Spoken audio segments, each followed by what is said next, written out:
مساء الجمال على أحلى متابعين. النهارده خناقة وجر شكل على أصول من عمارة الخراب. أنا النهارده قررت أعمل فرخة محشية لحمة مفرومة، كان نفسي فيها. لسه بقول يا هادي بسم الله وبفتح بطن الفرخة، لقيت طنط أم ملمس جارتنا وسلخات جارتنا داخلين المطبخ وبيجروا شكل بعض، والشر بيجري بيطير من عينيهم. أم ملمس بتبص لسلخات بقرف وبتقول: جرى ايه يا سلافين داخله المطبخ ورانا ليه؟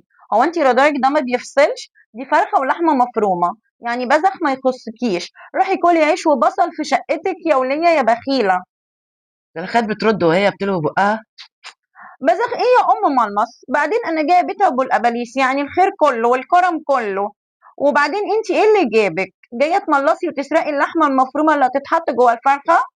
أم ملمس ردت: انا اسرق؟ يا لهوي! لا طبعا انا مش جايه اسرق، انا جايه اقول له يا ابو القميص الاكله دي حرام. هو انت ورثت من ورانا يا اخويا عشان تحط في جوه الفريخ لحمه مفرومه؟ ولا يكونش لقيت كنز تحت العماره؟ بصيت لهم ببرود وأنا ماسك السكينة بظبط الفرخة: ورثت إيه يا قرشنات؟ ورثت إيه يا قرشنات؟ انا سرقت بني ادمين وخدت اعضائهم عشان اجيب الاكله دي، فيا ريت تهدوا عشان ما بيعكوش مناخيركم دي انتوا كمان في سوق الجمعه. يا خرابي، شفتي؟ اهو طلع حرامي وقتل قتله بيسرق بني ادمين وبيبيعهم بسبب قرك ونقرك ده. يا مؤمن ابعدي كده ابعدي كده، انا عايزه املص ورك الفرخه عشان اللحمه المفرومه تدخل جواها وتبقى كويسه. ايدك ناشفه واللحمه هتعجن منك يا ساتر. فلخت زقت ايديها: ايد مين اللي ناشفه يا مملوسه؟ ده انا عملت لك حاجات كتيره جدا، من ضمنها ان انا علمتك ازاي تمسكي المعلقه يا معفنه يا جربانه يا جربوعه. الخناقه ولعت وانا واقف بحشي. ماما تخطف معلقتين لحمه مفرومه وتقول: ودوق الملح. وسلخات تخطف حته قناصه وتقول: بشوف استوت ولا لا. وهم اصلا عمالين يخلصوا على الاكله وهي نيه.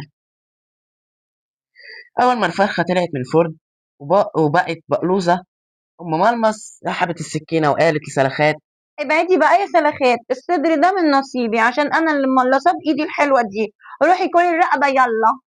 سلخات بترد وهي بتهبش الورك: انا مش بتاعت رقبه يا حبيبتي، انا اكل حاجات كبيره وحاجات حلوه، واكل النايب الكبير.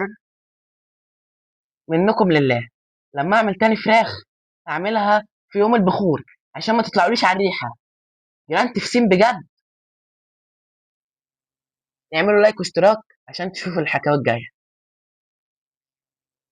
اعمل ايه؟ وسلام.